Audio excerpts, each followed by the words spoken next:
Okay friends, one of the first things we have to do to start our job is to safely raise and support the car, take off all your lug nuts, and then remove the wheel.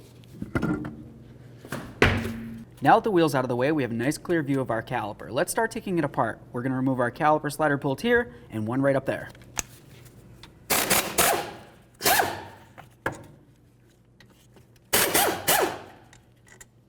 Now let's get the caliper off of here.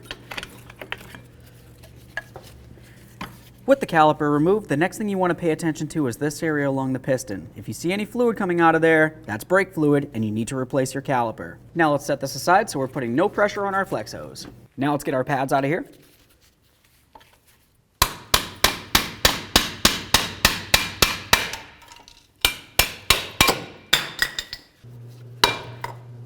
Next, we're going to remove our caliper bracket from the knuckle. Remove these two bolts.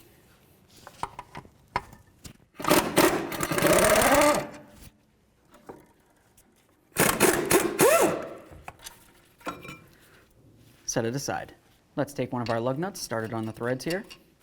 Now we're going to remove our two mounting bolts for our rotor.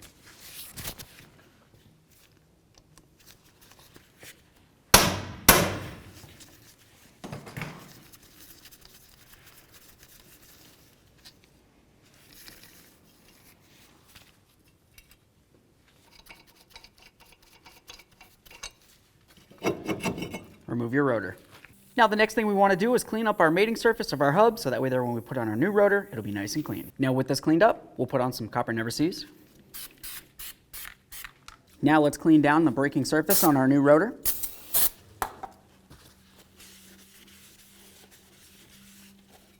Make sure you get the back side as well. Let's get it over to the car. Now it's time to install our brand new rotor. Put in both of your mounting screws. Snug them up.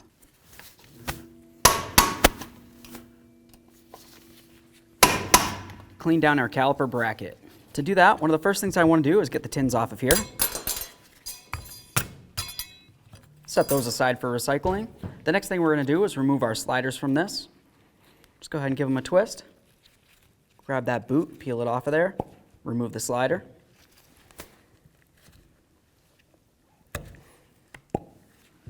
Now we'll grab onto the boots.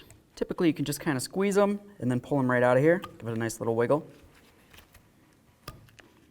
Now we're going to clean out the slider ports.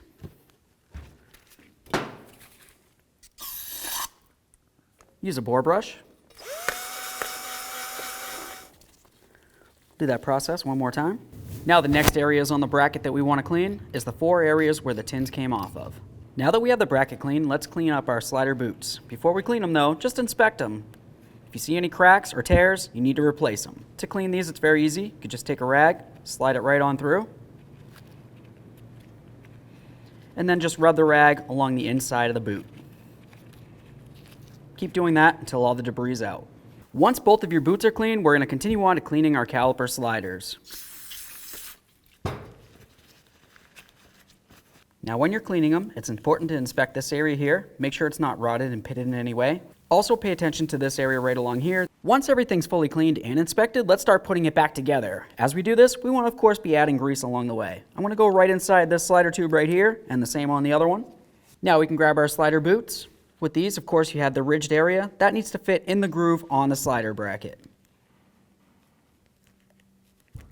Once you get it in there, just give it a couple twists just to ensure it's completely in, and do the same to the other side. With both of those in, let's continue on to our caliper sliders. Make sure that you coat the entire shaft of the slider, and then all the way up here by the very end, that area that I told you to make sure you clean out. Get some grease in there as well. Slide it into the boot here, and then down into the channel.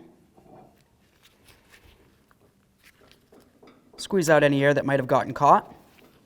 And then give that a couple good spins just to ensure that the grease is completely worked in. Clean it down, do the same to the other side. Now that we have both of those done, let's continue on to adding a little bit of caliper grease along the areas that we cleaned up behind where the tins are going to sit. Now we're going to install our tins. You'll notice on the back side you have this area right along here. That's kind of a locking clip right there, so pay attention to that as we install it. I'm going to go ahead and slide this right over just like that. And now we're going to press that locking clip up and into the caliper bracket. After you have it up there, give it a nice wiggle just to ensure that it's completely on. That feels good. Do the same to the other side. With the bracket fully cleaned and lubed, let's get it back over onto the car. We're going to take both of our mounting bolts with some red thread locker. We'll start them both in, snug it up, and then torque these to 80 foot-pounds.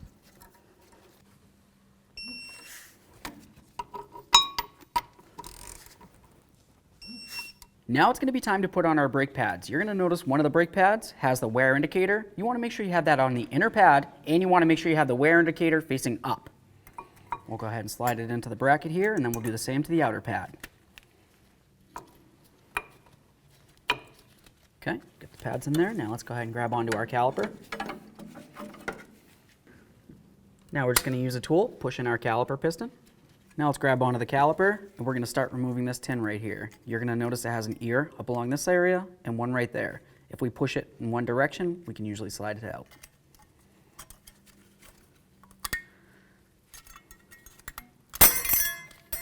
Now let's put in our new tin. I'm going to come from the inside here, start it in on one side, press it up and in, and then we'll make it so it's centered. Give it a nice press just to make sure it's secured. Now we're going to apply some caliper grease along the metal part of the piston here, and then along the back side of each of these ears. Now let's go ahead and get our caliper on here. Slide it right over the pads. Start in both of your slider bolts. Now we're going to torque both these bolts to 16 foot-pounds. Now let's get our wheel back on here. Start on all the lug nuts. We'll snug them up, get the wheel on the ground, and then torque them to 80 foot-pounds.